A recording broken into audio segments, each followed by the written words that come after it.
இந்த பக்கம் ரங்கராஜ் ஜாய் மேல ஒரு டிஃபமேஷன் வழக்கும் இன்னொரு பக்கம் பர்சனல் சூட்டும் பதிவு பண்ணியிருந்தாரு. ஜாய் இன்டர்வியூ கொடுத்த 10 நாட்கள்ல தனக்கு பிசினஸ்ல 12 கோடி லாஸ் அப்படின்னும் தன்னுடைய 2 மகன்களும் இதனால கடுமையா பாதிக்கப்பட்டிருந்ததாகவும் சொல்லியிருந்தார். இந்த 2 விஷயத்தை தான் பார்க்க போறோம். 12 கோடி லாஸ் அப்படின்னு சொன்ன ரங்கராஜ் இன்ஸ்டாகிராம் பக்கத்துல டெல்லி தமிழ்நாடு ஹவுஸ்ல கவர்மெண்ட் கேன்டீன் கான்ட்ராக்ட் கிடைச்சதை பூஜை பண்ணி பயங்கரமா செலிப்ரேட் பண்ணியிருக்காரு இல்லையா? எல்லா சமையல் பண்றவங்களுக்கும் கவர்மெண்ட் கான்ட்ராக்ட் கிடைக்கிறது இல்ல. பிசினஸ் பண்றவங்களுக்கு அது ஒரு நல்ல வரவேற்பான விஷயம் தான். சோ இதுல இருந்து ரங்கராஜ் எப்படி பவர் பீப்புள், அதாவது அதிகாரத்துக்கு பக்கத்துல நெருக்கமா இருக்காரு அப்படிங்கிறது புரியுது. ரங்கராஜ் ஜாய்க்கு எதிராக போட்ட வழக்குகள்ல அவருக்காக வாதாடுறது அரசு தரப்பு வழக்கறிஞர் போஸ்ட்ல இருக்கிறவங்க தான் அவருக்காகவும் பர்சனல் அட்வொகேட்டா இருக்காங்க. இவ்வளவு பவர் பீப்புளுக்கு நெருக்கமா இருக்கிறதுனால தான் ஜாய் ஒரு domestic violence and cheating case பதிவு பண்ணியும் மாதம்பட்டி ரங்கராஜ் மேல ஆக்ஷன் எடுக்கலையா அப்படின்ற கேள்வியும் முன்வைக்கிறாங்க. ரங்கராஜ் தன்னோட பர்சனல் ஷூட்ல தன்னோட 2 மகன்களும் பாதிக்கப்படுறதா ஒரு விஷயத்த சொல்லியிருக்காரு.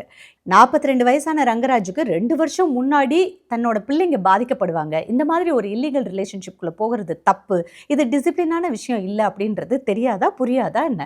தன் மனைவிக்கு துரோகம் பண்ணிட்டு ஒரு பொண்ணுக்கு கோயிலில் வச்சு தாலி கட்டுறோமே, அவ கூட 2 வருஷம் வீடு எடுத்து குடும்பம் நடத்துறோமே, அந்த பொண்ணோட முதல் குழந்தைக்கு தான் அப்பாவாவே நினைச்சு பாசத்தை கொடுத்து அந்த குழந்தை கூட விளையாண்டு ஸ்கூல்ல விட்டு, இன்னும் சொல்ல போனா ஸ்கூலோட ரெக்கார்ட் புக்ல அப்பா அப்படிங்கிற ஸ்தானத்துல தன்னோட பெயரை கொடுத்துருக்குமே அப்படிங்கறதெல்லாம் எப்படி புரியாம போச்சு? அப்போ இவ்வளவும் பண்ணிட்டு தன்னோட 2 மகன்கள் பாதிக்கப்படுறத இப்பதான் சொல்லியிருக்காரு. ஆனா பாதிக்கப்பட்டது அவருடைய 2 மகன்கள் மட்டும் இல்ல, மொத்தம் 4 குழந்தைங்க.